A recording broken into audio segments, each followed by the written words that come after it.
Team India ప్రస్తుతం గువాహటి వేదికగా దక్షిణాఫ్రికాతో రెండో టెస్ట్లో తలపడుతోంది. కోల్కతా టెస్ట్లో శుభ్మన్ గిల్ మెడనొప్పితో మైదానాన్ని వీడాడు. తర్వాత సిరీస్కు దూరమయ్యాడు. దీంతో రెండో టెస్టుకు రిషబ్ పంత్ కెప్టెన్సీ బాధ్యతలు స్వీకరించాడు. వన్డే సిరీస్కు కూడా గిల్ గైహాజరు కానున్నాడు. అయితే కేఎల్ రాహుల్ను వన్డే జట్టు కెప్టెన్గా నియమించారు. రిషబ్ పంత్కు వన్డే జట్టులో చోటు దక్కినప్పటికీ కెప్టెన్సీ ఇవ్వలేదు. ఇలా ఎందుకు నిర్ణయం తీసుకున్నారని అభిమానులు, క్రికెట్ విశ్లేషకులు సందేహం వ్యక్తం చేస్తున్నారు. నవంబర్ 30 నుంచి దక్షిణాఫ్రికాతో టీమిండియాకు 3 వన్డేల సిరీస్ ప్రారంభం కానుంది. దీనికి సంబంధించిన భారత జట్టును బీసీసీఐ ఆదివారం ప్రకటించింది. రిషబ్ పంత్ సంవత్సర కాలంలో కేవలం ఒక వన్డే మ్యాచ్ మాత్రమే ఆడాడు. అందుకే కేఎల్ రాహుల్ను కెప్టెన్గా నియమించారు. అలాగే గాయానికి గురైన శుభ్మన్ గిల్ న్యూజిలాండ్తో వన్డే సిరీస్ నాటికి అందుబాటులోకి వచ్చే అవకాశం ఉంది అని బీసీసీఐకి చెందిన అధికారి ఒకరు తెలిపారు.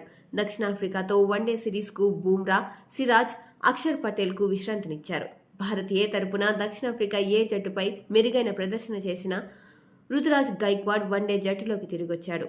ఇక భారత వన్డే జట్టులో రోహిత్ శర్మ, యశస్వి జైస్వాల్, విరాట్ కోహ్లీ, తిలక్ వర్మ, కేఎల్ రాహుల్, రిషబ్ పంత్, వాషింగ్టన్ సుందర్, రవీంద్ర జడేజా, కుల్దీప్ యాదవ్, నితీష్ కుమార్ రెడ్డి, హర్షిత్ రాణా, రుతురాజ్ గైక్వాడ్, ప్రసిద్ధి కృష్ణ, హర్షదీప్ సింగ్, ధ్రువ్ జురేల్ వీళ్ళందరూ ఉన్నారు.